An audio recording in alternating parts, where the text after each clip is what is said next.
এখন তুমি যেটা বলছিলে যে jack of all trades master of none, ব্যাপারটা কিরকম?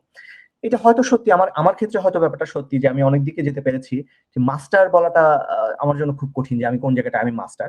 যেটা এখন আমি বুঝি আসলে, আহ, সত্যি কথা বলতে খুব ভালো পড়ায় এরকম শিক্ষক আসলে সারা পৃথিবীতেই বিরল, সত্যি কথা যেটা। এবং অনেকেই আসলে কনসার্ন যে আপনি কি সেই ইউটিউব চ্যানেল পাসওয়ার্ডটা ভুলে গিয়েছেন কিনা।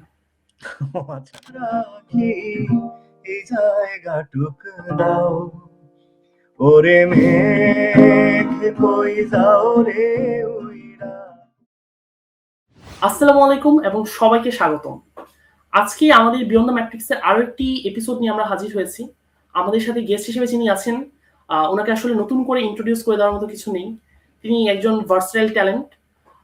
আমাদের সাথে আছেন আমাদের সবার প্রিয় চমক হাসান ভাইয়া। ভাইয়া একজন দক্ষ ইঞ্জিনিয়ার, একজন কলমের জগতে মুগ্ধ করা লেখক, আবার গিটারের তারে সুর তোলা একজন শিল্পী। সবকিছুর ঊর্ধ্বে ভাইয়া এমন একজন মানুষ যিনি নিজেকে পরিচয় দেন তিনি শিখতে ও শেখাতে ভালোবাসেন। তো ভাইয়া, প্রথমেই আপনাকে ধন্যবাদ জানাচ্ছি, স্বাগতম জানাচ্ছি আমাদের পডকাস্টে। ভাইয়া কেমন আছেন?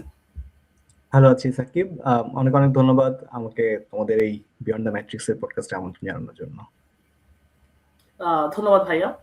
তো ভাই, আজকে যেহেতু আমরা মূলত আপনার লাইফের অনেক টপিক নিয়ে কথা বলবো, আমরা আজকে শুধুমাত্র কিন্তু গণিত নিয়ে কথা বলবো না। কথা বলবো আপনার চমক হাসান হয়ে ওঠার যেই জার্নিটা, বা আমাদের ফিউচার যারা জেনারেশন আছে তাদের উদ্দেশ্যে আপনার যে সাজেশন, আমরা সব টপিকই কথা বলবো। তো শুরুটা আই গেস আমাদের সেখান থেকে করা উচিত যেখান থেকে আপনার ভিতর এই কৌতূহলের জন্ম, অর্থাৎ কুষ্টিয়া থেকে। ভাই, আপনি যখন কুষ্টিয়াতে ছিলেন, কুষ্টিয়ার রাস্তায় হাঁটতেন বা স্কুলে যেতেন, তখন থেকে কি আপনি সবকিছু এরকম ক্রিয়েটিভ বা কিউরিয়াস চোখে দেখতেন? আচ্ছা, একটা ব্যাপার হচ্ছে কিউরিওসিটি, কৌতূহল, জানার আগ্রহ, ওই জিনিসটা বোধহয় ছিল ছোটবেলা থেকে। এটা বোধহয় ইনহেরেন্ট হতে পারে, বা হয়তো ওটা নিয়েই হয়তো আমি বড় হয়েছি। তো কুষ্টিয়ার যে ব্যাপারটা ছিল, যে কুষ্টিয়ার আবহাওয়াটা ওই সময়কার জন্য, মানে ওই যে পরিবেশটা আমি পেয়েছি সে সময়, সেই পরিবেশটা আসলে খুব চমৎকার ছিল আরকি। আমি যখন যখন বেড়ে উঠছি, তো তখন মানে আমি যে যখন স্কুলে যাচ্ছি কিংবা যখন কলেজে যাচ্ছি, তো ওই সময়কার আমার যে বন্ধু সার্কেল ছিল, ওই সময় যে কুষ্টিয়ার পরিবেশ পরিস্থিতি ছিল, সাংস্কৃতিকভাবে যে চর্চা ছিল, সেগুলো না খুব সুন্দর ছিল। তো ওই ব্যাপারগুলো আমাকে তো সবসময় খুব অনুপ্রাণিত করতো আরকি। তো আ আমার আমি আসলে কিছু হয়ে উঠেছি যেভাবে বলছিলে, ঘটনাটা এরকম কিছু না। তারপরেও মানে যতটুকু মানুষ চেনে, আমার মনে হয় যে সেখানে কুষ্টিয়ার একটা বড় অবদান সেখানে আছে। এই যে কুষ্টিয়াটার পরিবেশটার একটা বড় অবদান আছে।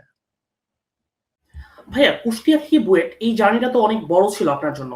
স্বাভাবিকভাবেই আপনি যে সময়ে কুষ্টিয়া থেকে বুয়েটে এসেছেন, কুষ্টিয়া তো আমরা জানি যে রাজধানী থেকে কাইন্ড অফ কিছু রিমোট একটা এরিয়া।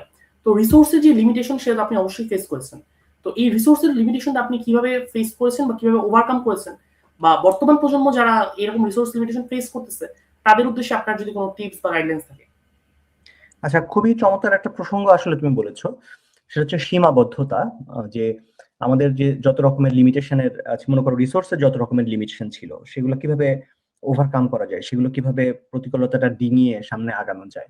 তো এই জিনিসটা নিয়ে আমার আসলেই কিছু কথা বলার আছে। তো একটা ব্যাপার হচ্ছে যে আমি আমি এই জিনিসটা কখনো বিশ্বাস করি না যে তুমি মনে করো একটা আ গ্রামে থাকো কিংবা একটা শহরের একটা উপশহর বা এরকম একটা জায়গায় মফস্বলে তুমি থাকো বলেই যে তোমার সমস্ত সম্ভাবনা কমে যাচ্ছে। ঘটনাটা এরকম না আসলে। এটার অনেক কিছু নির্ভর করে যে তুমি কতটা এজাইল, তোমার ভেতরে কতটুকু উঠে আসার ইচ্ছা আছে, তোমার ভেতরে কতটুকু আ অন্যের জন্য কিছু একটা করার ইচ্ছা আছে। তো সেই জিনিসটা আসলে, এই ইচ্ছাটা খুব জরুরি এখানে। তোমার মনের ইচ্ছাটা এখানে খুব জরুরি, এবং মনের ইচ্ছা থাকলে যেটা হয় যে অনেক ক্ষেত্রেই তোমার প্রতিকূলতাগুলোকে তুমি খুব সহজে ডিঙাতে পারো। তো আমি কয়েকটা জিনিস কিন্তু বলতে পারি আরকি। এটা যদিও এর সঙ্গে পুরোপুরি প্রাসঙ্গিক না, তারপরও এই প্রতিকূলতা ব্যাপারটা একটু বলতে পারি আসলে। আমি একটা সময় মনে করতাম যে প্রতিকূলতা বোধহয় অনেক খারাপ একটা জিনিস। যে যখনই কোনো একটা প্রতিকূলতা থাকবে তার মানেই হচ্ছে যে শেষ, তোমার জীবনের একটা অংশ তুমি পিছিয়ে গেলে। এই জিনিসটা, এই যে ফিলিংসটা, এইটা কিন্তু অনেক মানুষের মধ্যেই আছে। যে যখনই মনে করো সে করতে যাচ্ছে, সে দেখছে যে আচ্ছা, যেই মানুষটা ঢাকাতে আছে, ধরো যাদের পরিবারের একটা আর্থিক বড় সামর্থ্য আছে, তারা একটা ভালো জায়গায় পড়ালেখা করতে পারছে, ভালো শিক্ষকদের কাছে পড়ালেখা করতে পারছে। তারা অনেক দিক থেকে অলরেডি এগিয়ে গেল। তাহলে আমি যে এই যে পিছিয়ে গেলাম, তাহলে আমি তো জীবন যুদ্ধে আমি অনেক আগে থেকেই একটা পিছিয়ে একটা অবস্থানে, পেছনে একটা অবস্থানে আমি আছি। তাহলে আমার কি হবে? তো এই জিনিসটার কিছুটা সত্যতা আছে অবশ্যই, যে তুমি যদি একটা আম কিছু জিনিস আগে থেকেই তুমি যদি পেয়ে বড় হও, তাহলে সেই জায়গাটায় তুমি কিছুটা এগিয়ে থাকো। এইখানে অস্বীকার করার কিছু নেই। কিন্তু তুমি পিছিয়ে থাকলেই যে তোমার সবসময় পিছিয়ে থাকতেই হবে ব্যাপারটা এরকম না। আমি কুষ্টিয়াতে যে সময় ছিলাম অবশ্যই আমি অনেক দিক থেকে পিছিয়ে ছিলাম ঢাকার যারা স্টুডেন্টরা ছিল তাদের থেকে। কিন্তু তারপরও যেটা হয়েছে যে আমার ভেতরে একটা আগ্রহ ছিল আমি যে কোথায় কি হচ্ছে এটা এটা নিজেই আমি জানার অনেক চেষ্টা করতাম। তো সেই ব্যাপারটার এখানে গুরুত্ব আছে। মনে করো কুষ্টিয়াতে সে সময় যেটা হতো যে অনেক রকমের প্রতিযোগিতা হতো। তো আমি এবার জাতীয় পুরস্কারও পেয়েছি। তো জাতীয় পুরস্কার পাওয়াটাও একটা ব্যাপার হচ্ছে যে সেটা আমি যদিও ৩য় পুরস্কার পেয়েছিলাম। তারপরেও মনে করো যে আমি যেই কুষ্টিয়া শহরের একটা উপজেলা পর্যায় থেকে ধরো ১ম হয়ে, তারপরে জেলা পর্যায়ে ১ম হয়ে, বিভাগীয় পর্যায়ে ১ম হয়ে, তারপরে তুমি জাতীয় পর্যায়ে যেতে পারো। তো এই যে বিভিন্ন পর্যায়ে তুমি যখন অতিক্রম করছো তখন যেটা হয় নিজের মধ্যে একটা কনফিডেন্স গ্রো করে, একটা আত্মবিশ্বাস জন্মায় যে আমি তো তার মানে তাদের থেকে খুব বেশি পিছিয়ে নেই। আমি তো সেই লেভেলেই কম্পিট করছি। আমি সেখানে গিয়েই প্রতিযোগিতা করছি। এবং তুমি দেখবে যে গত বেশ কয়েক বছরে যদি বুয়েটের ভর্তি পরীক্ষা দেখো, দেখবে যে অবশ্যই তোমাদের নটরডেম কলেজ থেকে সবসময়ই মানে একটা বড় অংশ সেখানে চান্স পায় বুয়েটে। আবার তারপরও এটাও সত্যি যে আ ময়মনসিংহ কিংবা বাইরের থেকে ঢাকার বাইরে থেকেও ছেলেরা সেখানে ১ম হয়। মানে এই একটা ব্যাপার হচ্ছে যে নিজের মধ্যে সেই ইচ্ছাটা থাকা, অদম্য একটা ইচ্ছা থাকতে হয় যে আচ্ছা আ আ যত যাই হোক আমি আমার মতো নিজেকে প্রস্তুত করব যে যেখানে যে জিনিসটাই হোক। আর সীমাবদ্ধতা নিয়ে আমি আরেকটা জিনিস বলি যে আসলে একটা সময় আমি মনে করতাম যে সীমাবদ্ধতা বা এই লিমিটেশন থাকলেই মনে হয় সে পিছিয়ে যাচ্ছে। ব্যাপারটা আসলে এরকম না। সীমাবদ্ধতা অনেক ক্ষেত্রে মানুষকে ক্রিয়েটিভ হতে উদ্বুদ্ধ করে। তো এই জিনিসটা আ এখন আমি খুব একদম হাড়ে, হাড়ে ফিল করি আরকি যে ধরো আমি যখন গণিতের রঙের নামে আমার একটা ভিডিও সিরিজ ছিল যেটা দিয়ে আমি গণিতের আসলে সত্যি কথা বলতে ওইটা দিয়ে আমার পরিচিতি ছিল। তো একটা সময় যে গণিতের ভিডিও করা শুরু করেছিলাম। তো সেটার নাম ছিল গণিতের রঙের। তো সেটা যখন আমি ভিডিও করি ওই সময় আমার কাছে কোনো ক্যামেরাও নাই। মানে আমার কাছে একটা ভিডিও করার যতটুকু ইকুইপমেন্ট দরকার আমার কাছে কোনো মাইক্রোফোন নাই, ক্যামেরা নাই, একটা স্ট্যান্ড নাই যেখানে আমি ক্যামেরাটা রেখে ভিডিও করব। কিছুই নাই। তারপরও যেটা হয়েছে যে সেই ভিডিওর কিন্তু মানে যখন আমি প্রকাশ করেছিলাম বহু মানুষের কাছে সেটা পৌঁছে গিয়েছিল। এবং এই ভিডিওটা আমি করেছিলাম হচ্ছে আমাদের একটা লাইটের স্ট্যান্ড আছে এখানে। সেই লাইটের স্ট্যান্ডের মধ্যে স্কচ টেপ দিয়ে আমার মোবাইল ফোনটা আমি বেঁধে সেখানে রেখে তারপরে রেকর্ড বাটনটা চাপ দিয়ে এসে আমি ভিডিও করেছিলাম। তো এই যে যখন আমার কাছে একটা সীমাবদ্ধতা আছে, আমার কাছে এই জিনিসটা নাই, তার মানে এই না যে আমি করতে পারবো না। এই জিনিসটা অনেকের মধ্যে মানে মাথার ভিতরে ঢুকে যায়। তো সেই জিনিসটা যেন কোনোভাবেই না ঢোকে। এটাই হচ্ছে মানে আমার মেসেজ হবে যে তোমার যতই সীমাবদ্ধতা থাকুক, তোমার যদি আগ্রহ থাকে তাহলে আসলে অনেক ক্ষেত্রেই এগুলো আসলে ওভারকাম করা সম্ভব। আরো জিনিসটা বলি ধরো আ সীমাবদ্ধতাও মানুষকে যে ক্রিয়েটিভ হতে উদ্বুদ্ধ করে তার একটা উদাহরণ হচ্ছে ধরো যখন এই যে বাংলা কবিতার ক্ষেত্রে তুমি যদি চিন্তা করো, দেখবে যে তোমাকে বলছে যে তুমি একটা ছন্দ মেপে কবিতা লেখো। যখন তোমাকে একটা ছন্দে বেঁধে দিচ্ছে যে তোমার এই রুল গুলা ফলো করতে হবে, তখন তাহলে আমার মনে হয় আমাকে তো আটকে ফেললো যে আমাকে একটা নিয়ম দিয়ে আটকে ফেললো। তাহলে আমি কিভাবে কবিতা লিখবো? একটা এরকম হওয়ার কথা না? কিন্তু দেখো বাংলায় কত শত কত চমৎকার ছড়া আছে যেগুলো সেই নিয়মগুলো বেঁধেই। নিয়মের বাধার কারণে কিন্তু সেই ছড়াগুলো মানে সৌন্দর্য হারায়নি। আবার তুমি যখন জানবে যে আচ্ছা আমি যখন নিয়মগুলো বুঝে ফেলেছি তখন নিয়মগুলো ভাঙার মধ্যে একটা আনন্দ আছে। যখন অমিত্রাক্ষর ছন্দ আসলো তখন তোমার ওই নিয়মটা ভাঙার মধ্যেই কিন্তু একটা আনন্দ ছিল। তো এই যে নিয়ম রাখা, একটা সীমাবদ্ধতা রাখা সেটা আসলে সবসময় খুব খারাপ কিছু না। এটা তুমি যদি ক্রিয়েটিভ হও তাহলে আসলে সেটাকে খুব সহজে ওভারকাম করা সম্ভব।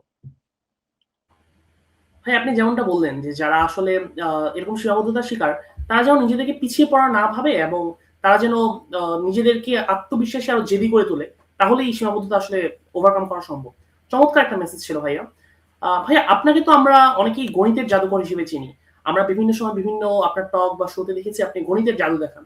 আবার আপনার গণিতের রঙে যে সিরিজটা বা অঙ্ক ভাইয়া যে বইটা, সেখানে আমরা দেখেছি যে গণিতের অনেক জটিল বিষয়কে আপনি খুব সহজ করে শিক্ষার্থী বান্ধব করে জিনিসটা তুলে ধরতেছেন। তো এই যে আর্ট অফ টিচিং বা জিনিসটাকে সহজ করে বোঝানোর এই আর্ট, এটার সূত্রপাত আপনার ভিতর কিভাবে হলো?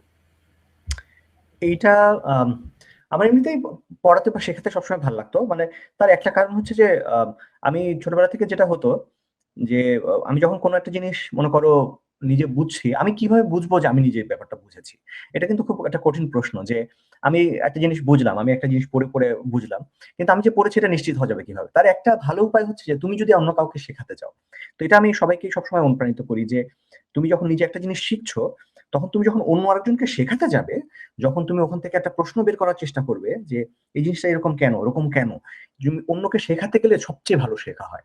তো ঐটার থেকেই আমার মধ্যে মনে হতো যে আমি যা কিছু শিখছি তো আর কাউকে একটু শেখাতে পারলে আসলে তাহলে আমার নিজের ভেতরেও ওই কনসেপ্ট গুলো অনেক ক্লিয়ার হয়ে যায় আসলে। তো আমার যখন আমি যখন স্কুলে ছিলাম তখনও বন্ধুদেরকে যদি ওরা কোনো কিছু বুঝতে ওদের অসুবিধা হতো তখন ওদেরকে বোঝাতাম। আমি যখন ইন্টারমিডিয়েটে পড়তাম তখন আমি আসলে প্রাইভেট পড়াতাম আমার একটা বন্ধুকে, আমার ইন্টারমিডিয়েটে একটা বন্ধুকে আমি প্রাইভেট পড়াতাম। সেটা ছিল অবশ্য রসায়ন, কেমিস্ট্রি। আমি একজন স্যারের কাছে পড়তাম। তো পরে আসার পরে সেটা আবার আরেকটা বন্ধু সে বলল যে, "আমার এখন যেতে ইচ্ছা করে না। তুই কি প্লিজ আমাকে পড়াতে পারবি?" আমি বললাম যে, "আচ্ছা ভালো।" তখন সেটা আমার সেই সময়কার জন্য একটা ছোট্ট ইনকাম সোর্সও। তো তাকে আমি পড়াতাম। তো আমার পড়ানোর একটা আগ্রহ সবসময় ছিল।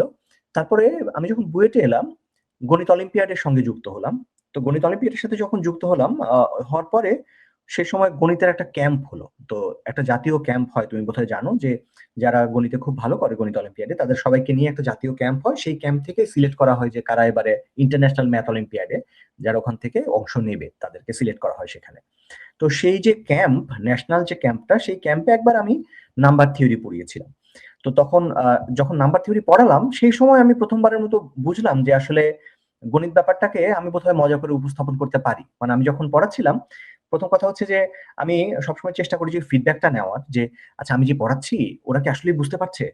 এই প্রশ্নটা করাটা না খুব জরুরি আসলে। না হলে যেটা হয় যে আমি অনেক শিক্ষককে দেখেছি যে ধরো তারা তাদের মতো পড়িয়ে যাচ্ছেন কিন্তু ছাত্ররা বুঝতে পারছেন কিনা সেই জিনিসটার প্রতি তার আগ্রহ কম। তো সেটা হলে কিন্তু খুব খারাপ।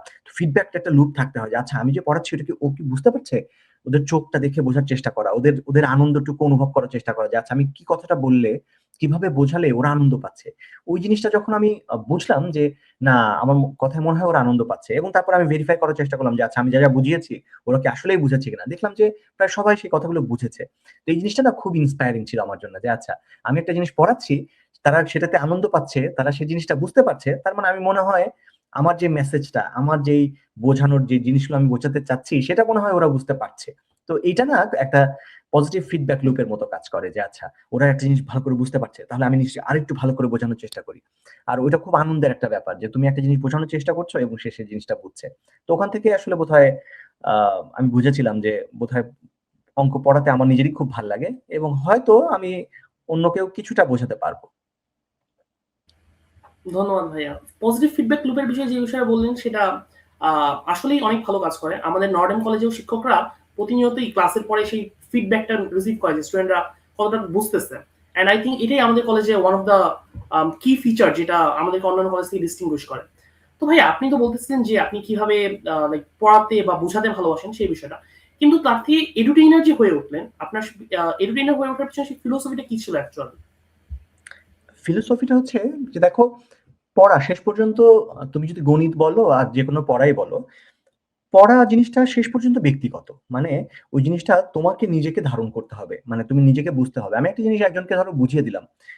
একটা কথা আরেকজনকে বোঝালাম। আমি যত সুন্দর করেই বোঝাই, সে যদি তার ভেতরে ওটা না নেয়, তার মধ্যে চর্চার মধ্যে তার নিজের ভেতরে যদি মগজের ভেতরে যদি চর্চা না করে, তাহলে আমি যত ভালো করেই বোঝাই, সেই মুহূর্তে তারও একটা অনুভব হবে যে আচ্ছা আমি মনে হয় জিনিসটা বুঝে ফেলেছি। তার খুব একটা ভালো অনুভব হবে।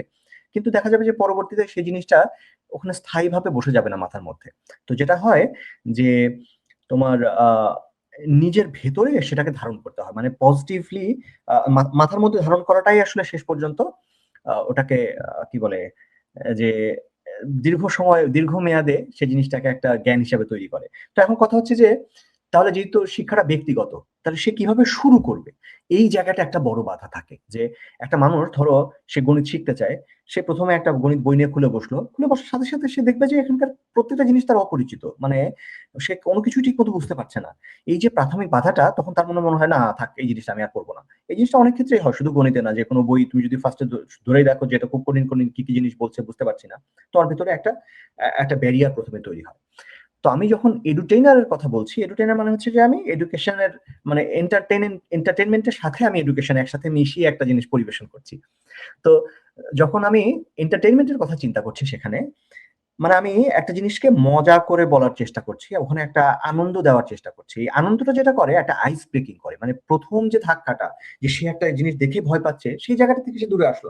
আমি তাকে বোঝালাম যে, "দেখো তুমি গণিতকে যে মনে করছো যে গণিত ব্যাপারটা একটা ভয়ের, আর গণিতের মধ্যে অনেক মজার জিনিস আছে। আগে মজার জিনিসটা তুমি দেখো। মজাটা তুমি পেয়ে নাও।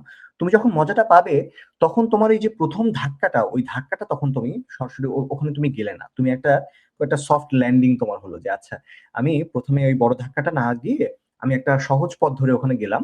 যাওয়ার পরে আমি একটা আনন্দময় পথে ওখানে গেলাম এবং তুমি যখন তোমার মনের মধ্যে একটা মাইন্ডসেট যখন তৈরি হয়ে গেল যে আচ্ছা, এইগুলো জিনিসটার মধ্যে আনন্দ আছে, আচ্ছা একটু একটু দেখি, তোমার মধ্যে একটু কৌতূহল জাগবে, সে কৌতূহলটা নিয়ে তুমি আরেকটু যাবে, তো একটু একটু করে করে শেষ পর্যন্ত পুরো জিনিসটা মানে এই পুরো ব্যারিয়ারটা ভেঙে ফেলা যায়। আমি একটা জিনিস এখানে বলি যে আহ, আমার জীবনের খুব ইন্সপায়ারিং কিছু তোমার অভিজ্ঞতার মধ্যে একটা অভিজ্ঞতা আছে যে তোমার আমরা যখন কুষ্টিয়াতে একটা সময়ে ন্যাশনাল ডিবেট ফেডারেশনের একটা ডিবেট অনুষ্ঠান হলো। তো সেখানে যেটা হলো যে প্রথম দিনের দারুণ অনুষ্ঠান হলো, দ্বিতীয় দিন সকাল থেকে প্রচন্ড বৃষ্টি, তো অনুষ্ঠানটা হচ্ছে খোলা মাঠে। এখন বৃষ্টিতে যেটা হলো যে প্রচন্ড বৃষ্টি হলো, হওয়ার পরে মনে করো 2 ঘন্টা বৃষ্টির পরেই দেখি যে মাঠের মধ্যে মনে করো এতটুকু কত হবে তোমার গোড়ালি ভেজানোর, গোড়ালির থেকেও উপরে এই লেভেলের পানি। তো এখন সেখানে মানুষজন কিভাবে বসে অনুষ্ঠান দেখবে? পুরো একটা জায়গা, বিশাল বড় একটা মাঠ, খোলা মাঠ, সেই মাঠের মধ্যে মানে এরকম গোড়ালি থেকে উঁচু পানি, সেই পানির মধ্যে বসে তো অনুষ্ঠান দেখা সম্ভব না। তো পানি এমনিতে নামবে, অবশ্যই নামবে, অনেকক্ষণ সময় দিলে নামবে, তারপরে বৃষ্টি আর নাই, কিন্তু অনুষ্ঠানটা এখন কিভাবে কন্টিনিউ করা সম্ভব?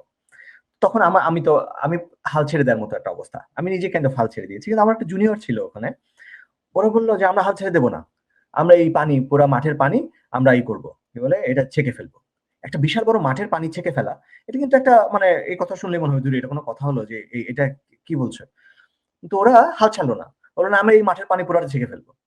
এবং ওরা যেটা করলো যে টিচার্স রুম থেকে গিয়ে তোমার অনেকগুলো ফোম নিয়ে আসলো, ওই যে যেখানে যে মানুষজন বসে আর কি, সোফার ফোম, সেই সোফার ফোম খুলে এনে সেই ফোম গুলা সোক করে করে নিয়ে গিয়ে আরেকটা জায়গায় একটা পুকুরের মধ্যে তারা ডাম্প করতে শুরু করলো। এটা দেখলে তোমার কাছে খুবই হাস্যকর লাগবে যে একটা বিশাল বড় মাঠের মধ্যে কিছু বাচ্চারা কয়েকজন গিয়ে এই ফোম নিয়ে সোক করছে। এবং ইন্টারেস্টিং ব্যাপার হলো তখন অনেক বাচ্চা একসাথে জয়েন করলো, মানে অনেকে ওখানে গিয়ে তোমার এই সোক করা শুরু করলো, যে যতগুলো যার কাছে যা ছিল সেগুলো নিয়ে মনে করো পানিটা তুলে সে ফেলতে শুরু করলো। এবং ধরো কতজন হবে তখন, মনে করো 20-30 জন। এবং খুব ইন্টারেস্টিং ব্যাপার হচ্ছে পুরো ঘটনাটা ধরো আধা ঘন্টা লাগবে বড়জোর, পুরো আধা ঘন্টার মধ্যে একটা মাঠ, পুরোটা মাঠ তারা সোক করে ফেললো। মানে এই জিনিসটা না আমার কাছে একটা ভয়ঙ্কর লাগে, আমি কখনো কল্পনা করতে পারি না কেউ এটা সাহস করবে যে মানে একটা মাঠের পুরো এত বড় একটা মাঠ, সেই মাঠে এতখানি পানি জমে আছে, সেই পানিটা সব সরিয়ে ফেলা। একটু কাদা কাদা হয়েছিল, তারপরও যেটা হয়েছে যে ওই যে ওরা যে চেষ্টাটা দেখালো যে মানে পুরো মাঠের পানি সোক করে ফেলা সম্ভব, এটা দেখে সবাই আরো তখন অনেক ইন্সপায়ার্ড। আচ্ছা যারা দর্শকরা এসেছিল, যারা মনে করো অনুষ্ঠান দেখতে চায়, তাহলে আচ্ছা ওরা যদি এত কষ্ট করতে পারে এটা করার জন্য, আমরা একটু কাদের মধ্যে এখানে বসে অনুষ্ঠান দেখার মধ্যে আমাদের কোনো অসুবিধা নাই। তো সবাই তখন ওই জিনিসটাকে এত পজিটিভলি নিল, এবং শেষ পর্যন্ত অনুষ্ঠানটা খুব চমৎকার ভাবে হয়েছিল। তো আমি যে বলছি ব্যারিয়ারের কথা দেখো, এটা দেখলে আমি আমি যেরকম আমি নিজেই পিছিয়ে গেছি যে এত বড় একটা মাঠের মধ্যে পুরো একটা মাঠ ভরে পানি আছে, এটা কি করা সম্ভব কিনা কখনো।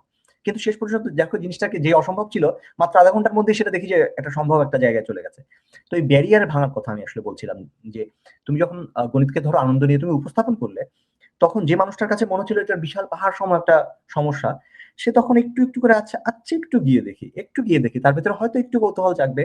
সে কৌতূহল থেকে হয়তো কিছু মানুষ আনন্দটা নিয়ে তখন গণিতটা নিজের মতো করে শেখাতে মানে সে আগ্রহী হবে আর কি। সেটাই আমার মূল চিন্তা ছিল। ভাই আপনি যে ব্যারিয়ার ভাঙার কথা বললেন, আসলে আপনার এই মেসেজ থেকেই কিন্তু আমাদের পডকাস্টের এই নামকরণের সার্থকতা। আমরা যে বলি বিয়ন্ড দ্য ম্যাট্রিক্স, ম্যাট্রিক্স বা গন্ডি, আমরাও চাই যে আমাদের দর্শকরা এই গন্ডির বাহিরে গিয়ে চিন্তা করুক এবং আরো নতুন নতুন কৌতূহল যাওক তাদের মাঝে। তো ভাই আপনার এই মেসেজটার সাথে আমাদের পডকাস্টের থিমটা অ্যাকচুয়ালি অ্যালাইন করে, জেনে ভালো লাগলো। ভাইয়া তারপর একটা ভিন্ন প্রসঙ্গে একটু আসি। আপনার তো অনেকগুলো পরিচিতি, আপনি একজন ইঞ্জিনিয়ার, আপনি একজন মিউজিশিয়ান, আপনি একজন সফল লেখক। কিন্তু আমাদের সমাজে না একটা কথা খুব প্রচলিত আছে যে jack of all trades but master of none, অর্থাৎ যে অনেক কিছু করে সে কোনো কিছুতেই পারদর্শী হয় না বা ভালো হয় না। এই বিষয়টাকে আপনি আসলে কিভাবে দেখেন বা আপনার অভিজ্ঞতা কি বলে এই বিষয়ে? এটা আসলে যেটা হয় যে সব সময় যে পুরোপুরি সত্য ঘটনাটা এরকমও না, আবার আমাদের এখনকার বাস্তবতায় আবার এর কিছুটা সত্যতাও আছে। তো যেটা হয় কি আমাদের বাংলায় যত রকমের বাংলায় বা আমাদের যত রকমের প্রবাদ প্রবচন আছে, সেই জিনিসগুলোর কিছুটা সত্যতা যেরকম আছে, একই সঙ্গে এটাকে আম, এটাকে বলে যে ওই যে you have to take it with a grain of salt, মানে পুরো জিনিসটাকে তোমার চিন্তা করার সময় বুঝতে হবে যে এর মধ্যে অন্যভাবেও চিন্তা করা যেতে পারে, সবকিছুকে ধ্রুব সত্য হিসেবে ধরে না নিয়ে অন্যভাবে চিন্তা করা সম্ভব। যেরকম এই যে জ্যাক অফ অল ট্রেডস, এরকম মানুষ পৃথিবীতে কম ছিল না আসলে। ধরো তুমি যদি আগে থেকে চিন্তা করো, ধরো অ্যারিস্টটলের তুমি যদি পরিচিতি পড়তে যাবে তিনি কি ছিলেন, তুমি দেখবে তিনি সবই ছিলেন, তিনি বিজ্ঞানী ছিলেন, কবি ছিলেন, সেই সময় দার্শনিক তিনি ছিলেন, সবকিছুই তিনি করেছেন। তো তখন যেহেতু জ্ঞানের পরিধি যা সারা পৃথিবীর জ্ঞানের পরিধি অল্প ছিল, তো তখন হচ্ছে সবকিছু করাটা তখন সহজ ছিল। তো আস্তে আস্তে যেটা হয়েছে যে আমাদের পৃথিবী আরো জটিল হয়েছে, অনেক জ্ঞানের নতুন নতুন শাখা তৈরি হয়েছে, ফলে একজন মানুষের পক্ষে অনেক দিকে যাওয়াটা বিচরণ করা সম্ভব হয়নি, ফলে আমরা অনেকগুলো সেকশনে ভাগ করেছি। যেটা পরে বিপত্তি হয়েছে সেটা হচ্ছে যে মানুষের ভিতরে এক ধরনের ধারণা জন্মে গেছে যে যে মানুষটা আহ, গণিত নিয়ে কাজ করছে বা বিজ্ঞান নিয়ে কাজ করছে, তার আসলে আর্টস নিয়ে কাজ করার কথা না। সায়েন্স এবং আর্টস পুরো কমপ্লিটলি দুইটা আলাদা জিনিস। কিন্তু এরকম আলাদা জিনিসটা কে বলেছে? এই জিনিসটা আমরা নিজেরা নিজেদের তৈরি মানে সুবিধার জন্য এটা ভাগ করে নিয়েছি। এটা অনেক আলাদা কিছু না আসলে। শিল্প, সাহিত্য, বিজ্ঞান সবকিছু আসলে একই একটা জায়গায় রুটে। সেটা হচ্ছে আমাদের ইমাজিনেশন।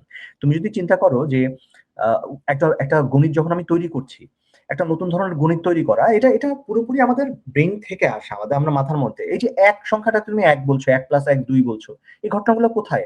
এই ঘটনাগুলো কি মানে এই নামগুলো বা এই প্লাস এই এই পুরো যে নোটেশন গুলো, সেই সত্যটা কোথায় সত্যটা তৈরি হয়েছে? তো এটার গভীরে তুমি যদি যেতে যাও, দেখবে যে এটা একটা বড় অংশ হচ্ছে আমাদের হিউম্যান ইমাজিনেশন। মানে আমরা মানুষ হিসেবে এই জিনিসগুলোকে আমাদের মতো করে এটাকে ফর্মুলেট করেছি। আমরা একইভাবে ধরো একটা নতুন গণিত যদি তৈরি করতে চাও, তুমি বললে যে আচ্ছা আমরা নতুন ভাবে চিন্তা করবো, আমরা 1 আর 1-কে আমরা 2 বলবো না, আমরা অন্য কিছু করতে যাচ্ছি। ধরো বেস দিয়ে তুমি যদি বলো যে আমরা 1 আর 1 হলে 1 0 বলবো, যে আমি দ্বিমিক সংখ্যা ব্যবস্থা নিয়ে কাজ করছি, তুমি বলতেই পারো। তার মূল যে ফিলিংস সেটা কিন্তু শেষ পর্যন্ত একই, 1 আর 1 দিয়ে 2 হয়। তারপরও আমি যেটা বলতে চাচ্ছি সেটা হচ্ছে যে তোমার ইমাজিনেশনটা এখানে খুব জরুরি, মানে তোমার কল্পনা শক্তিটা। এবং সেই একই কল্পনা শক্তি ড্রাইভ করে এই যে শিল্প, সাহিত্য, তুমি যা কিছু বলছো সেই সব জায়গাতে কল্পনা শক্তি। আমাদের হিউম্যান ব্রেইন, আমরা চিন্তা করতে পারি, আমরা জিনিসগুলো নিয়ে ভাবতে পারি, এই জিনিসটা আমাদেরকে অন্য প্রাণী থেকে আলাদা করে তোলে। এবং এই ভাবনাটা থেকেই সব রকমের জিনিসপত্রগুলো তৈরি হচ্ছে, যে আমরা গণিত বলছো, গান, শিল্প, সাহিত্য সবকিছু ওই আমাদের এই ব্রেন থেকেই শেষ পর্যন্ত আসছে। তো এই কারণে তুমি দেখবে যে আগে যারা ছিলেন তখন জিনিসটা, গণিতটা ছোট ছিল, ফলে তারা বিভিন্ন দিকে বিচরণ করতে পারতেন। তো এখনো কোনো মানুষ যদি বিভিন্ন দিকে যায়, মানুষজন অবাক হয়, কারণ হচ্ছে আমাদের নিজেদেরই এই ভাগ করে দেওয়া, এই যে একটা কৃত্রিম একটা বিভাজন আমরা তৈরি করেছি, সায়েন্স, আর্টস, কমার্স, এরকম অনেকগুলো নাম দিয়ে।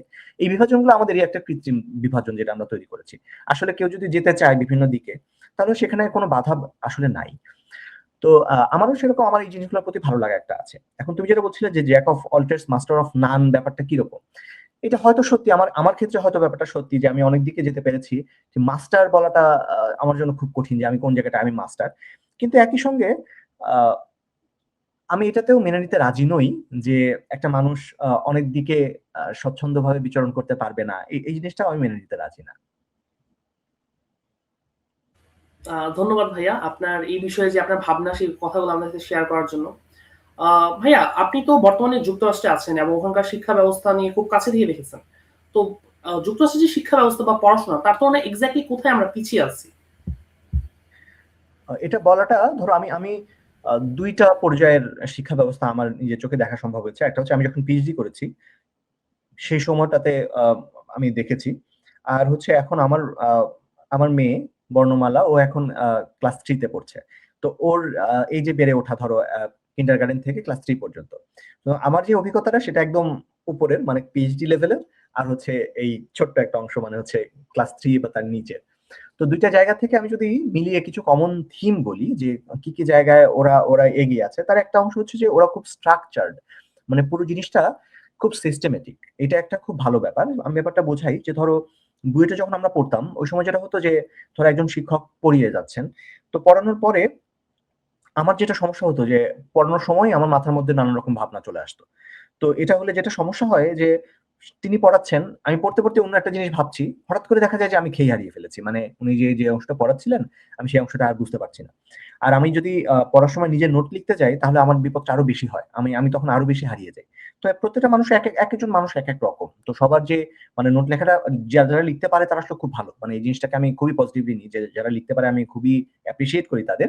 কিন্তু আমি নিজে এই জিনিসটা খুব ভালো পারি না। তো আমি নোট নিতে গেলে দেখা যায় যে আমি চিন্তাটা করে উঠতে পারছি না। তো ফলে যেটা হতো যে ধরো স্যাররা যখন পড়াচ্ছেন, পড়ানোর সময় আমি ধরো ওই জিনিসটা মিস করে ফেললাম। মিস করে ফেলার পরে তারপরে কি হবে? তো তারপরে যেটা হতো যে হয় একজন বন্ধুর কাছ থেকে নোটটা নিতে হবে। কিন্তু আমি সে সময় আমি খুবই অন্তর্মুখী ছিলাম। ফলে বন্ধুদের কাছ থেকে নোট নেওয়া, এটাও আমার কষ্ট ছিল একটা ব্যাপার। তো শেষ পর্যন্ত যেটা হতো যে ওই জিনিসটা, মানে আমার ওই ব্যারিয়ারটা অতিক্রম করতে, ওই বাধাটা অতিক্রম করতে আমার অনেক সময় লাগতো বা অনেক সমস্যা হতো ওখানে। তো এখানে যেটা হয়েছে যে এরকম ব্যারিয়ারের কোনো অবকাশ নাই, কারণ হচ্ছে তারা শুরু থেকেই খুব ক্লিয়ার কাট যে কি কি জিনিস তারা পড়াচ্ছেন, কোন জায়গায় কি কি জিনিস ক্লাসে যেটা পড়াচ্ছেন সেটার সাথে সাথে পড়ানো শেষ হওয়ার সাথে সাথে একটা জায়গায় ধরো সেটা নোট করে দেওয়া আছে। মানে তোমাকে ওই জিনিসগুলো খুঁজে নিতে হবে না, মানে তোমার জন্য জিনিসগুলো যতটুকু সহজ করে দেওয়া যায়, পুরো জিনিসটা ওদের খুব স্ট্রাকচার। যে এটা ছাড়াও মনে করো কি কি জিনিস পড়ানো হবে, সেখানে কি কি জিনিস থাকবে, আগে থেকেই তুমি অ্যান্টিসিপেট করতে পারছো যে পুরো ঘটনাটা কিভাবে যাবে। ফলে এখানে ভালো রেজাল্ট করা আসলে খুব সহজ, সত্যি কথা বলতে। যে যদিও তোমাকে হয়তো অনেক বেশি জিনিস পড়াবে, বুয়েটে যা পড়েছি আমি তার থেকে এখানকার মানে গ্র্যাড কোর্স গুলোতে অনেক বেশি পড়েছি, কিন্তু তারপরে এখানে আমি অনেক ভালো রেজাল্ট করেছি। তার কারণ ছিল যে আমি এই জিনিসটা খুব মানে সহজে অর্গানাইজড ওয়েতে জিনিসগুলো আছে। আমার যে ব্যারিয়ার গুলো ছিল ওখানে বুয়েটে বুয়েটে ভালো রেজাল্ট করতে গিয়ে আমার যত রকম সমস্যা, সেই সমস্যাগুলো আমার এখানে মানে পোহাতে হয়নি। তো এই এই জায়গাটায় তারা এগিয়ে আছে বলে আমার মনে হয়। আর একটা জিনিস হচ্ছে যে আমার একটা ভুল ধারণার সাথে কথা বলি। আমার ধারণা ছিল যে বোধহয় এখানকার টিচাররা অনেক ভালো হবে, মানে তারা অনেক ভালো শেখাবে ভাই। যেটা এখন আমি বুঝি আসলে আহ, সত্যি কথা বলতে খুব ভালো পড়ায় এরকম শিক্ষক আসলে সারা পৃথিবীতেই বিরল, সত্যি কথা যেটা।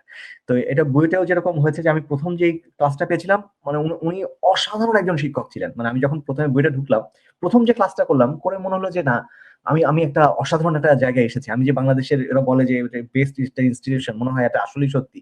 মানে তিনি খুবই অসাধারণ একজন শিক্ষক ছিলেন, আমাদের ডিসি সার্কিট পড়িয়েছিলেন। তো ওটা পড়ানোর পরে আমি খুব খুশি হয়ে গেলাম। তারপর সেকেন্ড ক্লাসটা যখন আসলো, সেকেন্ড ক্লাসটায় ভয়াবহ খারাপ একজন শিক্ষক দিলেন। তো তারপরে যেটা হলো যে খারাপের এই মানে ব্যাপারটা চলতেই থাকলো। অনেক ক্ষেত্রে যেটা হয়েছে যে আমি বোধহয় আমার আমার জীবনের সবচেয়ে খারাপ শিক্ষকগুলোরও বেশ কিছু আমি ওখানেই পেয়েছি, আবার খুব অসাধারণ শিক্ষক ওখানে পেয়েছি। তো শেষ পর্যন্ত যেটা হয়েছে যে এখানে আসার পর আমি ভাবলাম যে নিশ্চয়ই এখানকার শিক্ষকেরা খুবই অসাধারণ হবেন। এখানে দেখি যে না, এখানেও ধরো একজন শিক্ষক ছিলেন, একজন চাইনিজ শিক্ষক ছিলেন। উনি ইংরেজি, মনে করো আমার নিজের একটা দুর্বলতা ছিল যে আমি কত ভালো ইংরেজি বলতে পারবো, এখানে আমি আমেরিকাতে এসেছি, আমার আমার ইংরেজি কেমন হবে। তারপরে ওনার ইংরেজি যখন শুনলাম, তারপর আমার নিজের আত্মবিশ্বাস বেড়ে গেল যে আচ্ছা, তাহলে আমিও মনে হয় খুব খারাপ করবো না। আচ্ছা, উনি যেরকম ইংলিশ বলছে, একজন শিক্ষক, উনি ধরো ইংলিশটা ওনার বলতে এত কষ্ট হচ্ছে, উনি অবশ্যই অনেক জানাশোনা করে শিক্ষক, কিন্তু আমি বলছি যে শিক্ষক শেখানোর যে ব্যাপারটা, তো সেই জায়গায় উনি অনেক পিছিয়ে ছিলেন।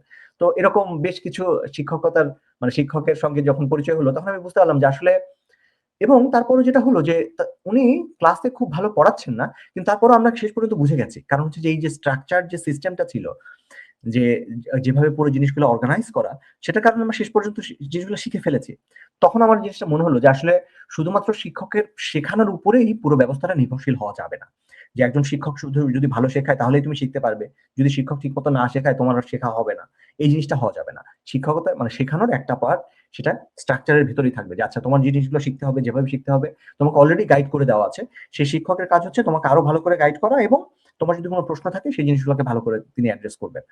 ফলে এটা এখন আমার একটা দারুণ অভিজ্ঞতা যে সিস্টেমটাকে যদি এমন ভাবে ডেভেলপ করা যায় যেখানে সেটা শুধুমাত্র শিক্ষকের উপরে নির্ভরশীল না, সেটা যেন তোমার তোমার পিয়ারদের সাথে, তোমার যাতে যারা বন্ধুরা আছে তাদের সঙ্গে তুমি একসঙ্গে মিলে কাজ করছো, এই এই জিনিসগুলো করে করে শেখা। কারণ শেখা তো এটাই শুধু ফর্ম না যে তুমি সরাসরি শিক্ষকের কাছ থেকে শিখবে, এটাই শুধুমাত্র একমাত্র উপায় না। আরো যে উপায়গুলো আছে সেগুলোকে একটা স্ট্রাকচারের মধ্যে আটকানো। আর এবারে বলি অন্য দিকটা, মানে আমার মেয়ের কাছ থেকে যেটা আমি দেখেছি যে ও তো এখন ক্লাস 3 তে।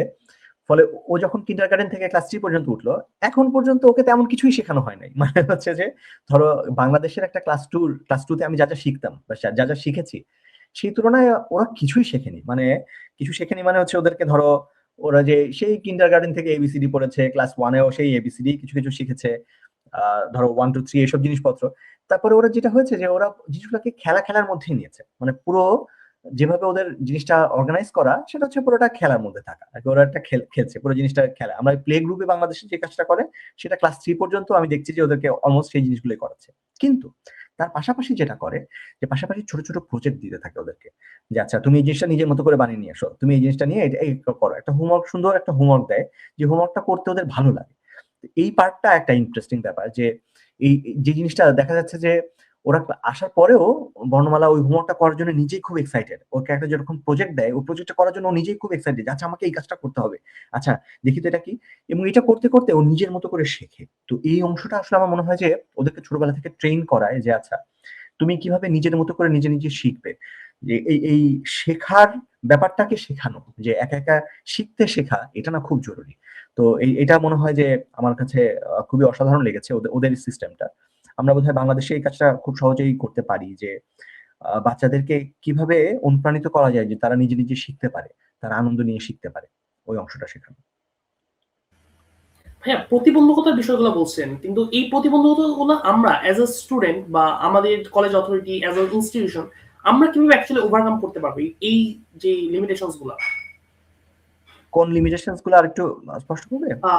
স্পেসিফিক্যালি যেমন আমাদের সিস্টেমটা স্ট্রাকচার্ড না খুব একটা, বা আমাদেরকে এমন একটা সিস্টেমের মাঝে দিয়ে আমাদেরকে বড় করা হয় যে লেখাপড়াটাকে আমাদের কাছে ভীতিকর মনে হয়।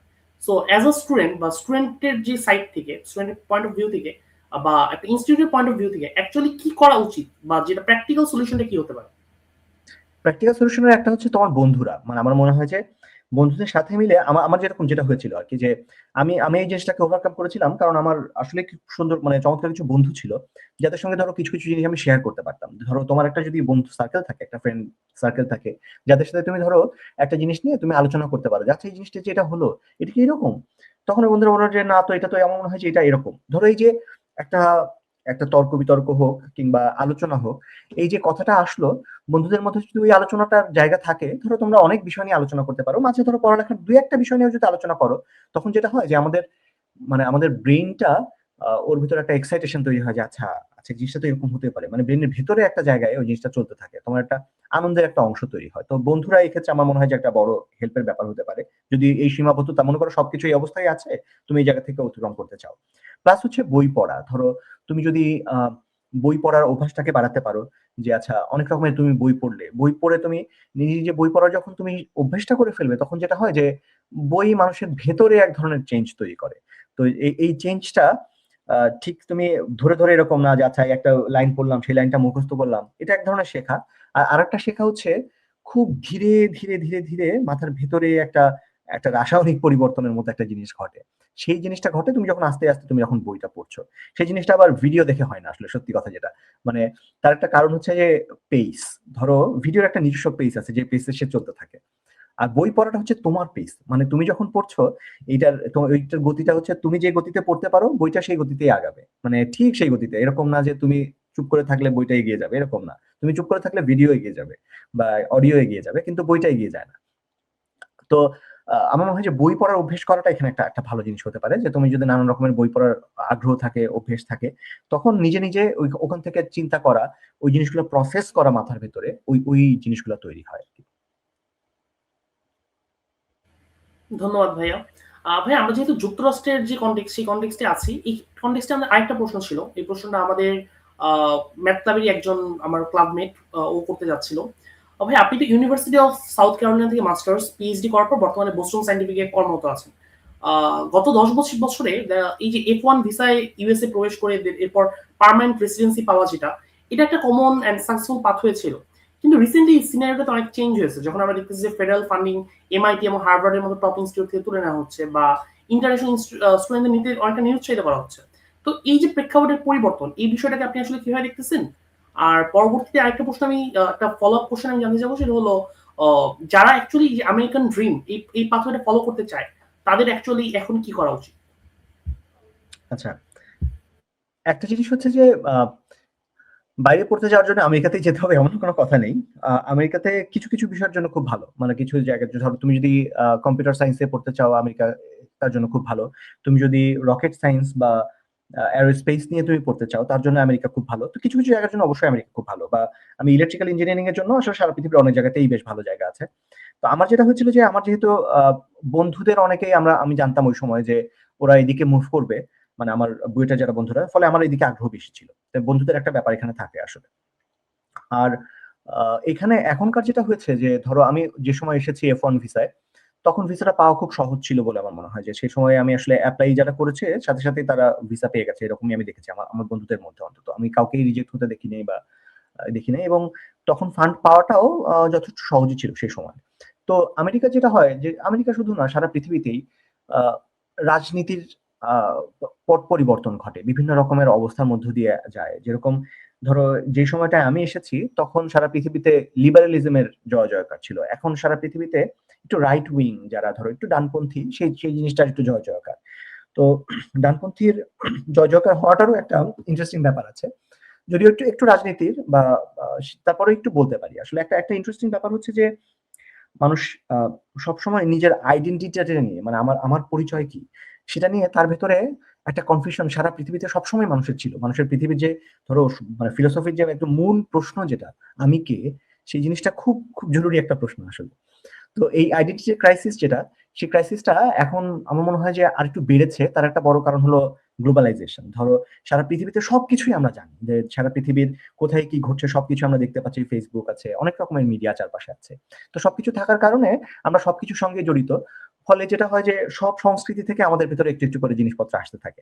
তো অনেক সংস্কৃতি থেকে যখন জিনিস চলে আসে, তখন আমার নিজের সংস্কৃতি অ্যাকচুয়ালি কোনটুকু, সেই জিনিসটা নিয়ে নিজের ভেতরে এক ধরনের ভয়, বা ভয় না, একটা একটা অস্থিরতা তৈরি হয়, যেটা আমাদের অজান্তেই ভেতরে ভেতরে কাজ করে। তো ওইটা যখন হয়, তখন আমরা ওই জিনিসটাকে ডিফাইন করার চেষ্টা করি, তখন আমরা অন্য কিছুকে তখন আটকানোর চেষ্টা করি। তো ডানপন্থার বিকাশটা ঘটে ওই সময়, যে আচ্ছা আমরা তখন অন্য কোনো কিছুকে ঢুকতে দেবো না। ধরো যে কারণে ব্রেক্সিট হয়েছিল, ইংল্যান্ডে তারা এই থেকে চলে গেল, ইউরোপিয়ান ইউনিয়ন থেকে চলে গেল। কিংবা যখন আমেরিকাতেও এখন যেটা দেখা যাচ্ছে যে ধরো মাইগ্রেন্ট যারা এসেছে, যারা সারা পৃথিবী থেকে এসেছে, আমেরিকানরা এখন বলার চেষ্টা করছে যে না, আমরাই হচ্ছে আসল এখানকার অধিবাসী। যারা বাইরে থেকে এসেছে তাদেরকে আমরা পাত্তা দিতে চাই না, কারণ তারা আলাদা। আমরা আমরা নিজেদের মতো একটা একটা এন্টিটি, এটাই আমাদের পরিচয় যে আমরা আমেরিকান। আমরা আমেরিকান, মানে যে আমেরিকান সাধুদের কথা বলছি মূলত, যে তারা নিজেদের ভেতরে তারা বোঝার চেষ্টা করছে যে এটাই আসল আসল আমেরিকান পরিচয়। তো ডানপন্থার বিকাশটা ওরকম করে ঘটে। আর যখন ডানপন্থার বিকাশ সারা পৃথিবীতেই ঘটছে, তখন আমেরিকাতে ডোনাল্ড ট্রাম্প, উনিও এটার বাইরে নন। উনি বরং এটার আরো একটা দারুণ একটা উদাহরণ, যে ডানপন্থা কত চরম ভাবে নেওয়া যায়। ফলে উনি ধরো মাইগ্রেন্ট যারা এসেছে তাদেরকে তিনি চাচ্ছেন না যে আরো বেশি মাইগ্রেন্ট এখানে আসুক, কিংবা আসলেও যারা যেসব মাইগ্রেন্ট এখানে মনে করো অবৈধভাবে কাজ করছে তাদেরকে তিনি বাইরে বের করে দেবেন। তো এখন অবৈধভাবে বের করে দেওয়াটা কে তুমি ভালো বলতে পারবে না, খারাপও বলতে পারবে না। কিন্তু বের করে দেওয়ার একটা পদ্ধতি থাকতে হবে, যে কিভাবে তুমি বের করছো, কিভাবে জিনিসটাকে হ্যান্ডেল করছো। তুমি যদি খুব নিষ্ঠুর ভাবে করো, সেখানে মানবতারও একটা ব্যাপার আছে, ওই ওই অংশগুলো তিনি হয়তো খেয়াল করছেন। তো যাই হোক, যে কারণে এটা বলছিলাম যে F1 ভিসা নিয়ে, তো যেহেতু তিনি এই ব্যাপারে খুব কঠোর হয়েছেন, যে এখন আমেরিকার ভেতরে তাদের নিজের একটা আইডেন্টিটি তারা মানে তৈরি করতে চান, যে এরাই হচ্ছে আমেরিকান, এরাই প্রকৃত আমেরিকান, এর বাইরে থেকে কেউ কাউকে আমি আর ঢুকতে দেবো না। তো তখন যেটা হয় যে এই F1 ভিসা বা যত রকমের ভিসা দিয়ে মানুষ এখানে ঢুকতে পারে, সেই জিনিসগুলোকে তিনি একটু লিমিটেড করে দেওয়ার চেষ্টা করছেন। তো একটা যেটা হয়েছে যে এই গ্রিন কার্ড যারা পায়, মানে শেষ পর্যন্ত পার্মানেন্ট রেসিডেন্স যারা হয়, তো বাংলাদেশ সহ তুমি হয়তো জানো যে 75টা দেশের জন্য গ্রিন কার্ডের মানে এখন প্রসেসটা এখন বন্ধ করে রাখা হচ্ছে। আর F1 ভিসা যারা আসার চেষ্টা করছিলেন, F1 ভিসাতে অনেক বেশি ইম্প্যাক্ট এখনো আসলে পড়েছে বলে আমার মনে হয় না। এখনো এখনো অতটা ইম্প্যাক্ট পড়বে না। কারণ সত্যি কথা বলতে, এখনো আমেরিকার যে ইউনিভার্সিটি গুলো আছে, সেখানে আমেরিকার ইউনিভার্সিটি গুলোকে ওরা ব্যবসা প্রতিষ্ঠান হিসেবে চিন্তা করে। ওরা, আমেরিকা খুবই ক্যাপিটালিস্ট কান্ট্রি, তো সবকিছুতেই তারা খোঁজে যে আচ্ছা কিভাবে লাভ করা যায়। এবং ওদের যেটা ভালো সেটা হচ্ছে যে এই লাভটা করতে করতেও তারা কোনো কিছু একটা জিনিস তৈরি করতে চায়, একটা একটা জিনিস, একটা ভালো কোনো একটা কিছু প্রডিউস করে তারপরে লাভটা তারা করতে চায়। তো তারা ইউনিভার্সিটির এই এই সিস্টেমটা ওইরকমই, যে আমরা ভালো শিক্ষা দেবো, বিনিময়ে আমরা অনেক টাকা পাবো। তো এই টাকা পাওয়ার একটা বড় সোর্স হচ্ছে যারা F1 ভিসায় আসে। আমরা যেরকম বাংলাদেশ থেকে যারা যাই, তারা অধিকাংশ ক্ষেত্রে ধরো স্কলারশিপ নিয়ে যাই। ধরো যারা মাস্টার্স পিএইচডি করতে এসেছে, আমি যেরকম স্কলারশিপ নিয়ে এসেছি, এরকম সবকিছু সবাই অধিকাংশই স্কলারশিপ নিয়ে যায় মাস্টার্স পিএইচডিতে। কিন্তু তাছাড়াও সারা পৃথিবী থেকে বহু মানুষ আসে, যারা ধরো মাস্টার্সে অন্তত তারা ফুল ফান্ডিংটা পায় না। তখন তারা দেশ থেকে ধরো টাকা নিয়ে আসে, কিংবা যেভাবেই হোক তারা ওখানে ইউনিভার্সিটিকে তারা টাকাটা দেয়। তো ফলে ওটা তাদের একটা ব্যবসার একটা অংশ। তো যেটা হয়েছে যে ফলে F1 ভিসা, যেহেতু যে অংশগুলোতে তাদের ব্যবসার জায়গা আছে, সেই জায়গাগুলোকে তারা পারতপক্ষে নষ্ট করতে চায় না। আমেরিকা যেহেতু খুব ক্যাপিটালিস্ট, ফলে F1 ভিসার ওই জায়গাগুলোতে এখনো খুব একটা ইম্প্যাক্ট পড়েছে বলে আমার মনে হয় না। কিন্তু একটু কড়াকড়ি হয়েছে। ধরো তুমি আসা মনে করো বাংলাদেশ থেকে আমেরিকায় ঢুকছো, ঢোকার পথে ধরো তোমার কোনো একটা কাগজে গোলমাল আছে, যেরকম ওরা দেখতে চায় যে তোমার ইন্টেন্ট কিরকম। F1 ভিসার ইন্টেন্ট হচ্ছে যে তুমি এখানে পড়ালেখা করে দেশে ফিরে যাবে। এটা ওরা চিন্তা করে যে F1 ভিসার এটি হচ্ছে আসল ইন্টেন্ট। তোমাকে ওই ইন্টেন্টটা দেখাতে হবে, যে আচ্ছা আমি ওখানে পড়ালেখা করে আবার দেশে ফিরে যাচ্ছি, তার আমার যথেষ্ট পরিমাণে কারণ আছে কিনা ফিরে যাওয়ার, সেই জিনিসটা ওদেরকে দেখাতে হবে। আবার যদিও মানুষের হয়তো মনের ভেতরে ইন্টেন্ট থাকবে যে না, আমি F1 ভিসায় পড়ালেখা করে শেষ পর্যন্ত আমি ওখানে চাকরি টাকরি করে হয়তো পার্মানেন্ট রেসিডেন্স নেব, কিন্তু ওই ওই অংশটা তোমাকে দেখানো যাবে না। তোমাকে বলতে হবে যে আমি ফিরবো এবং ফেরার পেছনে এই আমার কারণগুলো আছে। তো ওই ইন্টেন্ট একটা ব্যাপার। আর একটা ব্যাপার হচ্ছে যে তুমি ওখানে গিয়ে নিজেকে সাস্টেইন করতে পারবে কি, ওখানে থাকতে পারবে কিনা তুমি, তোমার এর জন্য যথেষ্ট পরিমাণে ফিনান্সিয়াল মিনস আছে কিনা, তোমার ওখানে থাকার জন্য যথেষ্ট অর্থনৈতিক সামর্থ্য তোমার আছে কিনা। তো সেই জিনিসটা ওখানে ওদেরকে দেখাতে হয়। তো অনেক ক্ষেত্রে যেটা হয় যে যে যারা ফুল ফান্ডিং এ আসে না, তাদের হচ্ছে এই এই অর্থের যে উৎস সেটা কোথায় সেটা দেখাতে গিয়ে সমস্যা হয়। তো সেই সমস্যাটা যখন ভিসা ফেস করছে তখনও হতে পারে, আবার তারা যখন আমেরিকাতে ঢুকছে তো ওই ঢোকার মুখেও ওই যারা ইমিগ্রেশন অফিসার যারা ওখানে থাকেন তারাও ওখানে প্রশ্ন করতে পারেন, এবং সেই প্রশ্নের উত্তর যদি সন্তোষজনক না হয় তাহলে তাকে ফিরিয়েও দিতে পারে। ভাই আমি আসলে মন্ত্রমুগ্ধ হয়ে শুনছিলাম আপনার যে এই চমৎকার বিশ্লেষণ এই বিষয়টাতে। তো ভাইয়া পরবর্তী একটা প্রশ্ন। আমরা বর্তমানে পডকাস্টে আমি বা আমার ব্যাকগ্রাউন্ডে যারা আছে আমরা সবাই নর্ডার্ন কলেজের স্টুডেন্ট। আমরা কেউ ফার্স্ট ইয়ার কেউ সেকেন্ড ইয়ার। ব্যক্তিগতভাবে আমি এই বছর ইন্টারমিডিয়েট এক্সাম দিব। তো আমাদের এইজ গ্রুপে যারা আছে তারা যারা কয়েক বছর পরে তারা গ্রাজুয়েট হয়ে বের হবে, ফিউচার নিয়ে বা ক্যারিয়ার নিয়ে তাদের উদ্দেশ্যে আপনার কোনো সাজেশন আছে কিনা? ফিউচার নিয়ে একটা জিনিস হচ্ছে যে আমার মনে হয় কিছু জায়গায় অবশ্যই এখন থেকে মানে দেওয়াটা, গুরুত্ব দেওয়াটা ভালো। তার একটা অংশ হচ্ছে তোমরা যেহেতু সবাই বেশ জানাশোনা মানুষ, তোমরা সবকিছু নিয়ে দেখার চেষ্টা করছো, ভাবার চেষ্টা করছো এই বয়সটায়। আমি খুবই অ্যাপ্রিসিয়েট করি ব্যাপারটাকে, যে তোমরা এখনই ধরো সারা পৃথিবী নিয়ে ভাবছো, কি হচ্ছে, তোমাদের ভবিষ্যৎটা কি হতে পারে, এখন যেহেতু তোমরা এখনই ভাবছো, তোমাদের চিন্তার মধ্যে একটা ছোট্ট অংশ রেখে দিও যে তুমি কিভাবে তোমার তোমার জীবনটাকে তুমি কিভাবে মনে করো এআই প্রুফ করতে পারো আর কি, আর্টিফিশিয়াল ইন্টেলিজেন্সের থেকে তুমি কিভাবে নিজেকে আলাদা করতে পারো, যে কি কি জিনিস আছে পৃথিবীতে যে জিনিসগুলোকে কোনোভাবেই আর্টিফিশিয়াল ইন্টেলিজেন্স দিয়ে সেটাকে রিপ্লেস করা যাবে না। তো কিছু জিনিসের একটা হচ্ছে হাতে কলমের কাজের যে অভিজ্ঞতাগুলো এখন পর্যন্ত, ধরো ইন্টেলিজেন্স যে লেভেলেই যাক, একটা মানে মজার ব্যাপার বলি যে এখনো কোনো রোবট নাই যে খুব ভালো করে রান্না করতে পারে। দেখো এত এত লেভেলের এসে যাওয়ার পরও এটা কেন হলো? তার একটা কারণ হচ্ছে যে রান্না করতে গেলে যে ধরনের ডেটা লাগে, মানে শেষ পর্যন্ত ধরো এআই নিয়ে আমি কথা বলছি, তারপরে আমি আবার তোমাদের ওই প্রসঙ্গে আসবো।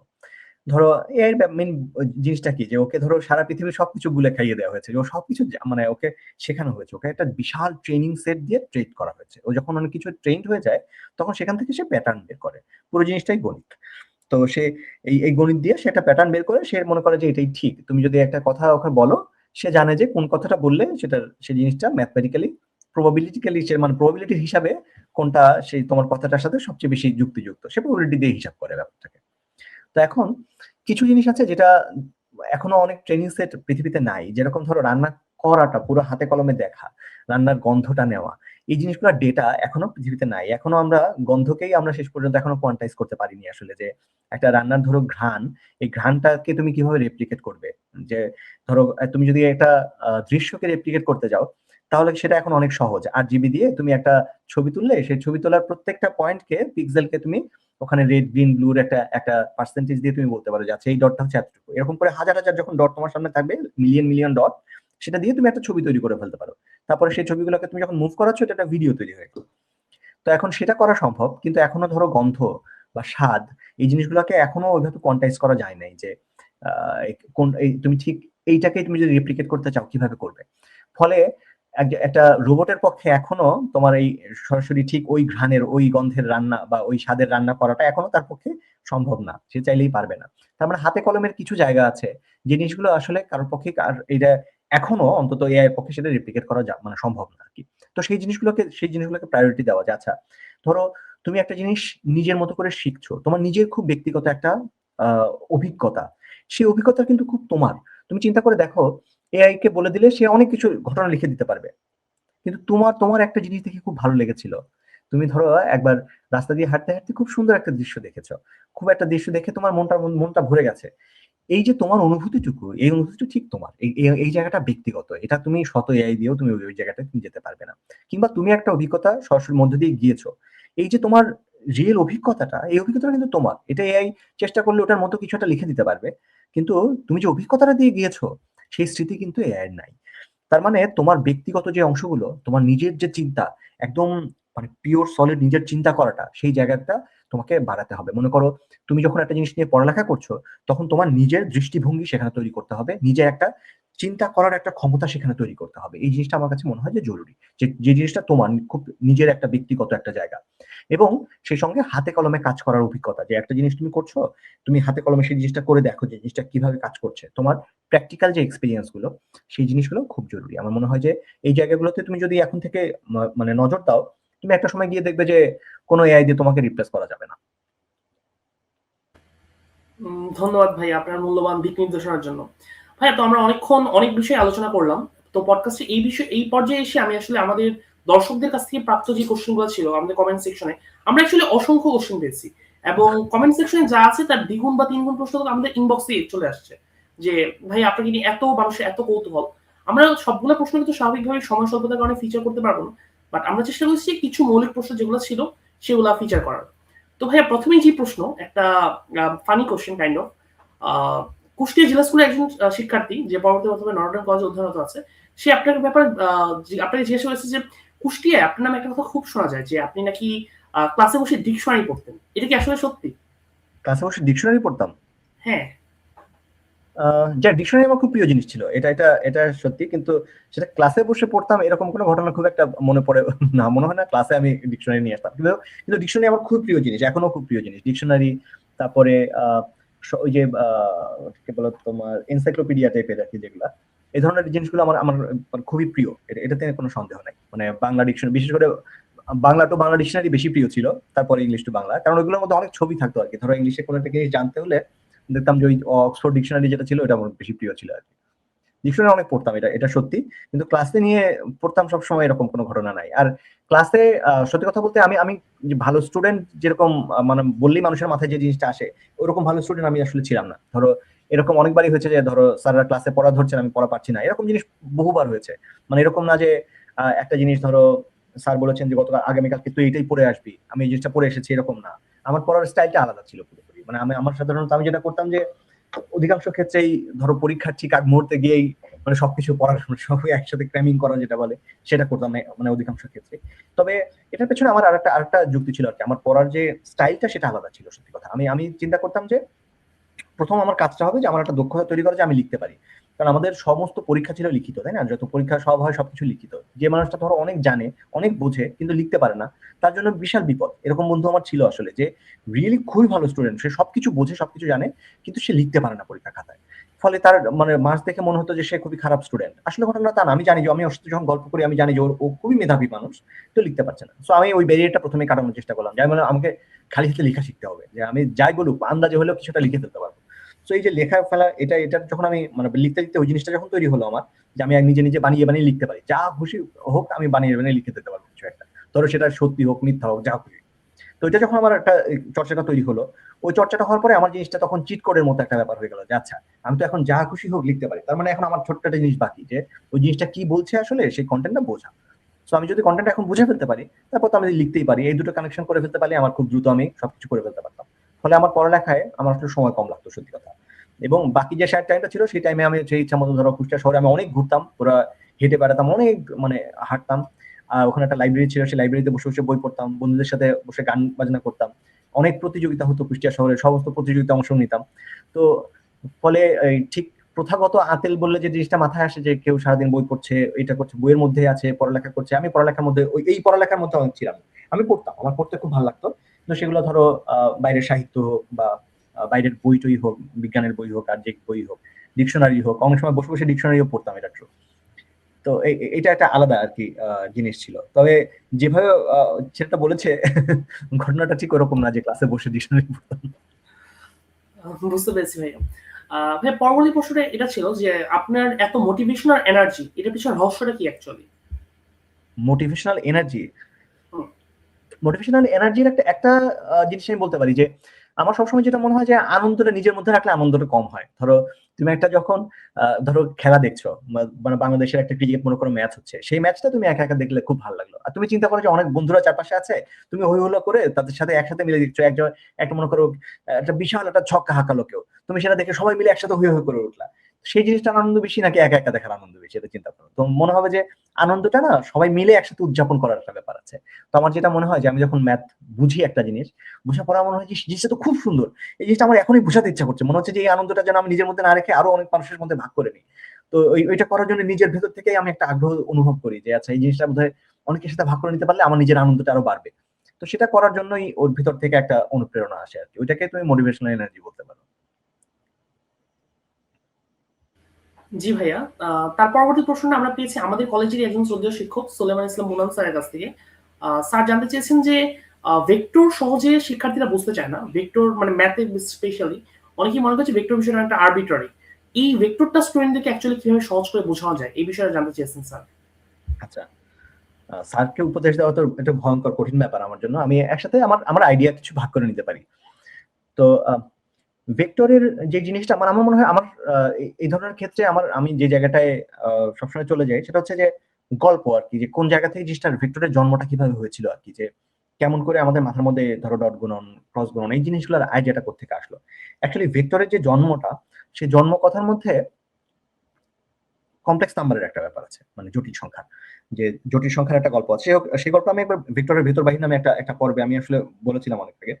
তো সেখানে একটা একটা গল্প আছে যে কিভাবে মানে একটা জটিল সংখ্যাকে গণিতবিদরা চেষ্টা করছিলেন যে জটিল সংখ্যা ব্যাপারটা তো ২ মাত্রার একটা সংখ্যা। আমি যদি একটা এই চিত্র দিয়ে আমি যদি চিন্তা করো কার্টেসিয়ান প্লেনে, জটিল সংখ্যা হচ্ছে ২ মাত্রার সংখ্যা, যেখানে একটা রিয়েল অ্যাক্সিস আছে আর একটা ইমাজিনারি অ্যাক্সিস আছে। এখন আমরা এটাকে কিভাবে ৩ মাত্রার একটা সংখ্যা তৈরি করতে পারি? যে আমরা ২ মাত্রার সংখ্যা থেকে কিভাবে ৩ মাত্রায় যেতে পারি? ৩ মাত্রায় যেতে গিয়ে দেখা গেল যে ৩ মাত্রার সংখ্যা যদিও করা সম্ভব, কিন্তু সেখানে খুবই বিপদ হয়ে যায়। মানে সেখানে একটা গুণকে ডিফাইন করা যায় না কোনোভাবে। মানে গুণকে তুমি যদি ডিফাইন করতে চাও এভাবে দেখো, ২ গুণ ৪ হচ্ছে ৮। তাহলে ২ গুণ ৪ যদি ৮ হয় তাহলে ২ সমান সমান ৮ ভাগ ৪। অর্থাৎ পেছনে ফেরত আসার একটা উপায় থাকতে হবে। গুণের উল্টা পদ্ধতি হচ্ছে ভাগ। এই যে গুণ আর ভাগ একটা উল্টো পদ্ধতি, দুটো মিলে আবার শেষ পর্যন্ত আগের জায়গায় ফিরে আসা যায়। তো দ্বিমাত্রা সংখ্যায় এরকম জিনিস আছে। কমপ্লেক্স নাম্বারে খুব সুন্দর করে গুণকে ডিফাইন করা যায়। গুণ ভাগ দুটোই ডিফাইন হয়। ত্রিমাত্রিক সংখ্যায় গিয়ে খুব বিপদ হয়ে যায়। এটা আসলে করাই যায় না। এবং শেষ পর্যন্ত এখনো মানে আমরা এরকম একটা সিস্টেম পাইনি যেখানে ৩ মাত্রা সংখ্যায় ঠিকমতো গুণ ভাগকে ডিফাইন করা যায়। তুমি ভেক্টরের গুণন দেখবে। তুমি কি ভেক্টরের ভাগ দেখেছো কখনো? যে একটা ভেক্টরকে আরেকটা ভেক্টরে মনে করো ডট গুণন, ক্রস গুণনের নাম হয়তো শুনেছো। ডট ভাগ, ক্রস ভাগ এটার কোনো নাম কিন্তু তুমি শুনো নাই। তো ওইটা ৩ মাত্রা আসলে করা যায় না। তো শেষ পর্যন্ত যেটা হয়েছিল যে এটাকে সর্ট করা গিয়েছিল ৪ মাত্রার একটা সংখ্যা ব্যবস্থা নিয়ে, কোয়ার্টারনিয়ান বলে। এবং সেই কোয়ার্টারনিয়ানের যখন নিয়ে কাজ হচ্ছিল, সেটা করতে গিয়ে তার ভিতর থেকে ভেক্টরের আসলে জন্ম হয়ে যায়। মানে কিভাবে ভেক্টরের ডট গুণন, ক্রস গুণনের এই পুরো সংখ্যাটা তার ভিতর থেকে সেটা তৈরি হয়। তো আমি যেটা বলতে চাচ্ছি আরকি, যে ধরো একটা গল্পের মধ্যে তুমি যখন থাকবে, তখন যেটা হয় যে ভিতরে একটা আগ্রহ তৈরি হয়। আচ্ছা, এটা কেন হলো? কি হলো? তো এটা আবার অবশ্যই ডিপেন্ড করছে যে তুমি কাদেরকে বোঝাচ্ছ তার উপরে। তো আমি এই কথাগুলো এটা কোয়ার্টারনাইনের কথা এইজন্য বললাম যে কারণ এখানে তোমরা যারা আছো নর্ডার্ন স্টুডেন্টস, তোমরা এভারেজ স্টুডেন্ট থেকে একটু উপরে। ফলে তোমাদের এই জিনিসটা তোমরা যখন জানবে, তোমাদের এই জিনিসটা ভাল লাগবে আরেকটু, যে আচ্ছা, তাই তো এই জিনিসটা তো খুব ইন্টারেস্টিং যে এখানে যাওয়া যায়। তো ওই জায়গাটা ওইটা একটা জিনিস হতে পারে যে কিছু গল্প করা, যে এই জিনিসটা দিয়ে কি হতে পারে। আর একটা ইন্টারেস্টিং জিনিস বলি, যে আমি ধরো এখন তো কাজ করছি বস্টন সায়েন্টিফিকে senior research and development engineer হিসেবে। ভেক্টর নিয়ে আমি এখনো প্রতিদিন কাজ করি। মানে এই যে 3D ভেক্টর নিয়ে তুমি যেটা বলছো, ভেক্টরের ডট গুণন, ক্রস গুণন, আমার ঠিক মানে ডট গুণন নিয়ে বেসিক্যালি ডট গুণন নিয়ে আমাকে কাজ করতে হয়, এখন প্রতিদিন কাজ করতে হয়। এবং সেখানে একটা কমপ্লেক্স ভেক্টর নিয়ে আমাকে কাজ করতে হয়।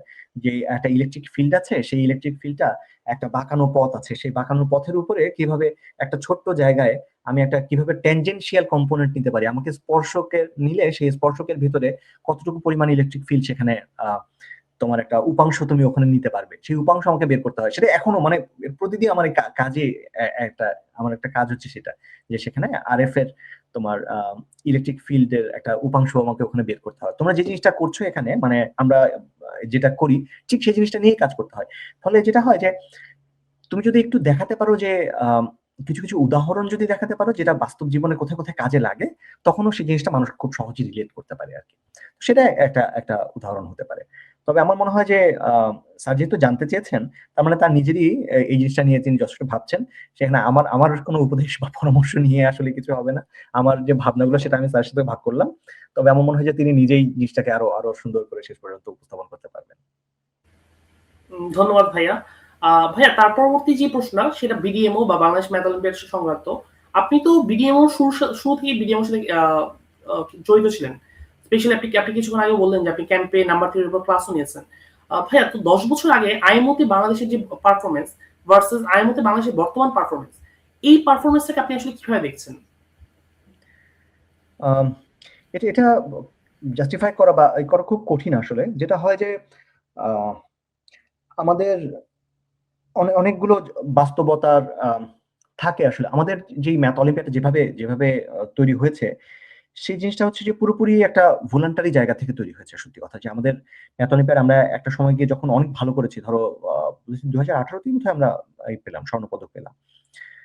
১৮ ছিল না ১৬ ছিল আমার ঠিক মনে নেই। তো যাই হোক, তো আমরা যখন প্রথম ধরো মানে ওই জায়গাতে আমরা চিন্তা করছি যে ওইটাই আমাদের সর্বোচ্চ একটা জায়গা ছিল যেখানে আমরা স্বর্ণপদক পেয়েছিলাম না, যাওয়ার যেখানে স্বর্ণপদক পেল। তো আমার মনে হয় যে আমরা যে খুব একটা পিছিয়ে গেছি ঘটনাটা এরকম না।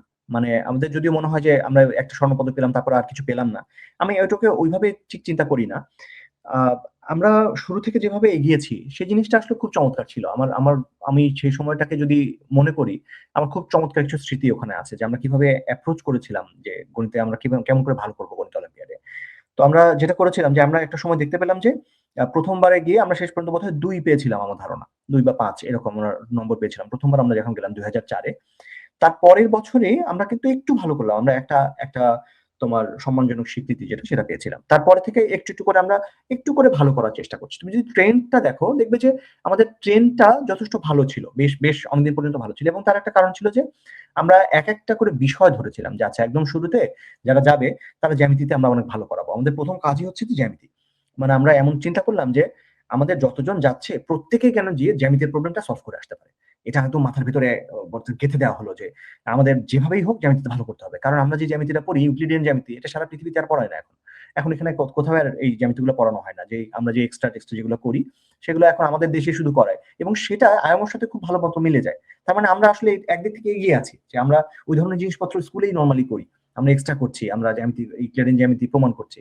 ফলে আমরা তো এগিয়ে থাকলাম। ফলে আমাদেরকে আরেকটু যদি ওখানে গাইড করা যায় তাহলে হয়তো আমরা অনেক ভালো করবো এবং সেটাই হলো যে তারপরে দেখা গেছে যে বছরের পর বছর দেখবে প্রত্যেকটা স্টুডেন্ট তারা যাচ্ছে, তারা গিয়ে সবাই জ্যামিতির প্রবলেমটা সলভ করে ফেলে। এখনো তাই হয়, এখনো এখনো ওরা জ্যামিতির প্রবলেম খুব ভালো করে সলভ করে। তো এই যে একটা একটা করে বিষয় ধরে ধরে আগানো, তারপর আমরা চিন্তা করলাম যে আচ্ছা আমরা এরপরে কম্বিনেটরিক্স ধরবো, তারপর আমরা নাম্বার থিওরি ধরবো, এরকম করে। তা নাম্বার থিওরি আসলে সবচেয়ে কঠিন, কারণ নাম্বার থিওরির কিছু কিছু প্রবলেম এখনো আছে সারা পৃথিবীতে যেগুলো সলভ হয়নি। তো এরকম হচ্ছে যে তোমার ইসের ক্ষেত্রে ম্যাথ অলিম্পিয়াডের ক্ষেত্রে যেটা হলো যে আমরা এরকম করে করে ধরে আমরা আস্তে আস্তে একটা আপওয়ার্ড ট্র্যাজেক্টরিতে গেলাম, আমরা একটু আস্তে আস্তে উপরের দিকে গেলাম। তারপরে যেটা হয় যে একটা পর্যায়ে যাওয়ার পরে তখন শুধুমাত্র আসলে যেভাবে এই যে ভলান্টিয়ারি সিস্টেমটা যেভাবে আমরা চালাচ্ছি, শুধুমাত্র এইভাবে আসলে চালানোটা খুব কঠিন হয়ে যায়। আমাদের তখন খুব বড় একটা সেট আপ দরকার হয়। সারা পৃথিবীতে আসলে আমরা যেভাবে চালাচ্ছি এভাবে চলে না। একটা একটা খুবই আহ কি বলা যায় এটাকে, খুবই মানে ফিনান্সিয়ালি স্টেবল একটা সিস্টেম দিয়ে সেটাকে সারা পৃথিবীতে রান করা হয়। যে যারা ম্যাথমেটিক্সের সাথে থাকবে তাদেরকে একদম রাষ্ট্রীয় পর্যায় থেকে গুরুত্ব দিয়ে তাদেরকে সেইভাবে পরিচর্যা করানো হবে, তাদেরকে এটার মধ্যে রাখা হবে, তারা যাতে কন্টিনিউয়াসলি তারা একটা গ্রুমিং এর ভেতরে থাকে সেই জিনিসটা তাদেরকে মেক শিওর করা হবে। তো আমরা সেটা করতে পারি না আসলে, আমাদের সেই অবস্থা আমাদের দেশে নাই, আমরা সেটা ফ্যাসিলিটেট করতে পারি না। ফলে যেটা হয়েছে যে তুমি যখন এই জিনিসগুলো দিয়ে আটকে রাখবে তখন তোমার একটা লেভেল একটা জায়গায় যাওয়ার পরে খুব দ্রুত তোমার পক্ষে আর বাড়া সম্ভব না। আর এটা সবসময় সত্যি যে তুমি যখন একটা জিনিস নিচে থাকবে, মানে তুমি যখন খালি পেটে থাকো তখন তুমি সবচেয়ে দ্রুত খেতে পারো।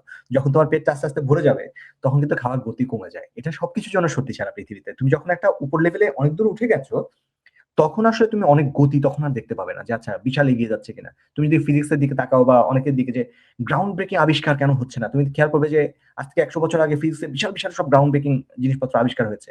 সেই তুলনায় এখনকার আবিষ্কারগুলো এখন হচ্ছে তোমার একটু একটু করে সবকিছু অনেক কাজ হচ্ছে, এখন অনেক বেশি কাজ হচ্ছে, কিন্তু গ্রাউন্ড ব্রেকিং যে জিনিসটা সেই জিনিসগুলোর পরিমাণটা কম। এটা খুব স্বাভাবিক। এটা সারা পৃথিবীর সবকিছুতেই স্যাচুরেশনে পৌঁছালে এটা হয়। তো আমাদের ক্ষেত্রেও সেটা হয়েছে। আমরা যেহেতু একটা বেশ ভালো একটা অবস্থানে অলরেডি চলে গেছে, ওখান থেকে অনেক দ্রুত এগিয়ে যাওয়া সেটা তখন আর সম্ভব মানে হবে না। এটা করার জন্য আসলে আরো অনেক বেশি পরিমাণে রাষ্ট্রীয়ভাবে উদ্যোগ লাগবে, রাষ্ট্রীয়ভাবে ফিনান্সিয়ালি তাদেরকে সাপোর্ট দিতে হবে। যারা স্টুডেন্ট আছে তাদেরকে সারা বছর ধরে কন্টিনিউয়াসলি গ্রুমিং এর মধ্যে রাখতে হবে। এই পুরো ব্যাপারগুলো সেখানে থাকা দরকার। ধন্যবাদ ভাইয়া, বুঝতে পেরেছি। ভাইয়া, তো সবচেয়ে বেশি আমরা যে প্রশ্নটা পেয়েছি সেই প্রশ্নতে আসি। প্রশ্ন ইন্টারেস্টিং। ভাই, আপনার তো দুইটা ইউটিউব চ্যানেল, একটাতে আপনি পার্সোনাল গান বা মিউজিক ভিডিও গুলো ড্রপ করেন, আরেকটাতে আপনি ম্যাথমেটিক্যাল কন্টেন্ট গুলো ড্রপ করেন।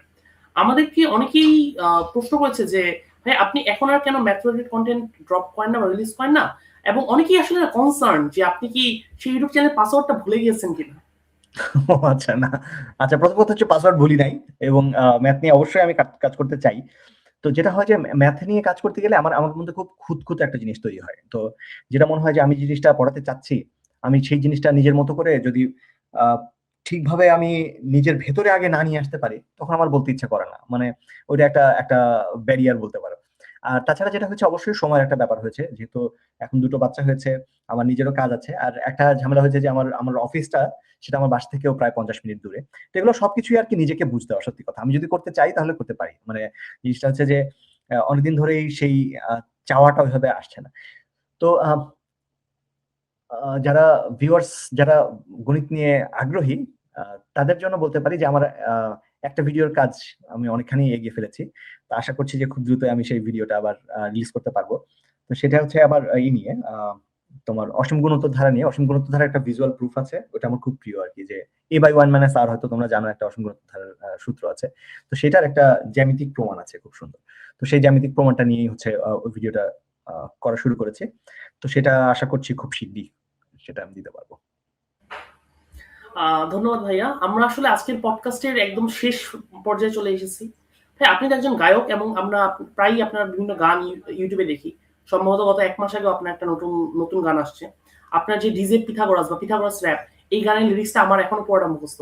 সেই যে 5-6 বছর আগে পড়েছিলাম, এখনো মুখস্থ। ভাইয়া, তো আমাদের দর্শকদের উদ্দেশ্যে আপনি যদি বিয়ন্ড দ্য ম্যাট্রিক্স আজকের এই পর্দায় একটা গান গান গাইতেন কাইন্ডলি। আচ্ছা, দাঁড়াও দেখি আমার গিটারটা একটু নিয়ে আসি, একটু অপেক্ষা করো। আচ্ছা, আমার খুব প্রিয় একটা গান গাচ্ছি, নিজেরই লেখা এটা। দেশকে ভেবে আমার আমার যে জায়গাটা আমার বড় হয়ে ওঠে একদম পিচ্চিকালে, আমার সেই গ্রামটাকে নিয়ে লেখা।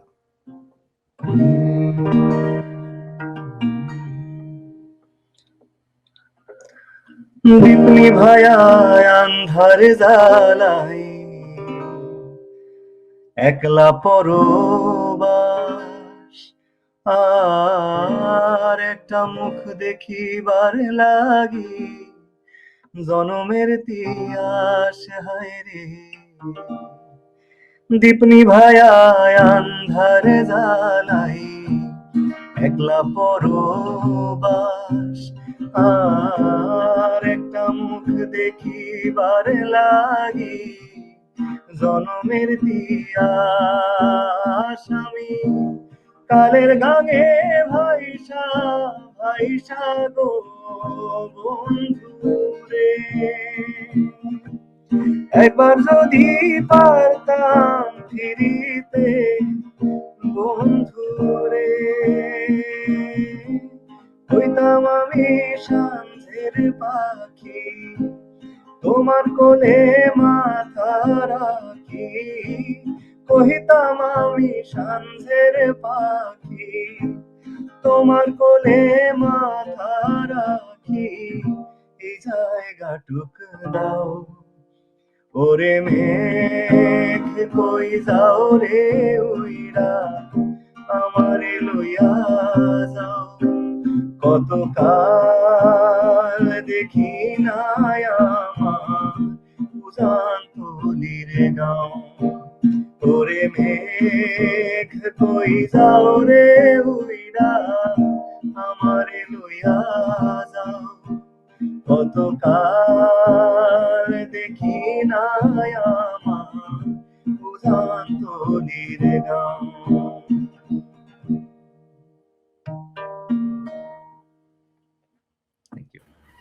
অসংখ্য ধন্যবাদ ভাইয়া। আপনার ইউটিউব চ্যানেলে আপনার গান দেখা থেকে শুরু করে পডকাস্টে আপনাকে সামনে আপনার সাথে কথা বলতে পেরে এবং আপনার গান শুনতে পেরে আমি সত্যিই আবেগ আপ্লুত। ভাই, আপনার সাথে কথা বলতে বলতে সময় যে কোনোভাবে কেটে গেল আমি নিজেও আসলে টের পাইনি। আমি এতটা মন্ত্রমুগ্ধ হয়ে শুনছিলাম, আমি বুঝতেও পারি নাই যে আমাদের সময় কত দ্রুত চলে যাচ্ছে। আজকে আমরা কেবল সংখ্যা বা সমীকরণ নিয়ে নয়, বরং আপনার জীবনের যে আপনার বেড়ে ওঠা বা আপনার বিভিন্ন বিষয়ে আপনার চিন্তা ভাবনা, তা আপনি আমাদের দর্শকদের উদ্দেশ্যে শেয়ার করলেন। আমাদের উদ্দেশ্যে গুরুত্বপূর্ণ দিক নির্দেশনামূলক বক্তব্য দিলেন। আমাদের দর্শকরা যারা এতক্ষণ আমাদেরকে শুনছিলেন, সবাইকে আমি আন্তরিক ধন্যবাদ জানাচ্ছি। এবং আমরা সবসময় বলি যে জানার কোনো শেষ নেই, সেদিকেই আমাদের পডকাস্টের আসল নাম, যে বিয়ন্ড দ্য ম্যাট্রিক্স। তো stay connected and take the next leap beyond the matrix. ভাই, আপনি যদি আমাদের দর্শকদের উদ্দেশ্যে কিছু কথা বলে শেষ করতেন। অবশ্যই। অনেক অনেক ধন্যবাদ সাকিব, আমাকে আমন্ত্রণ জানিয়েছো, তোমার এই জন্য খুবই ধন্যবাদ।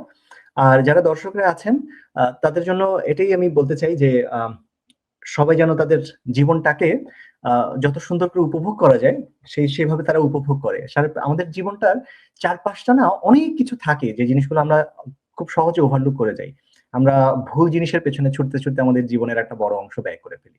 তো সেই জিনিসটা না করে যে জিনিসগুলো সত্যি সত্যি আনন্দের, যে জিনিসগুলো স্থায়ী আনন্দের, সেই জিনিসগুলো তৈরি করার জন্য আমি আসলে সবাইকে অনুপ্রাণিত করি। তার মধ্যে একটা হচ্ছে যে আমাদের বন্ধুরা, আমাদের চারপাশে যারা পরিবার আছে, আমাদের বন্ধু আছে, সেই মানুষগুলোকে চেরিশ করতে হয় যে আচ্ছা তাদের সবার সাথে মিলে কিভাবে সুন্দর সময় কাটানো যায়, কিভাবে তাদের সঙ্গে আমাদের আলোচনাগুলোকে শেয়ার করে নেওয়া যায়। তো আমি চাই যে যারা দর্শক শ্রোতা আছেন তারা সেই কাজটা করবেন, তারা সবার সাথে মিলে খুব চমৎকার কিছু স্মৃতি তৈরি করবেন। আর আমার মনে হয় যে তারা সেই থেকেই ধীরে ধীরে তাদের একটা সুন্দর গন্তব্যের দিকে তারা এগিয়ে যেতে পারবেন। সবাইকে অনেক অনেক অনেক শুভেচ্ছা, অনেক অনেক ধন্যবাদ।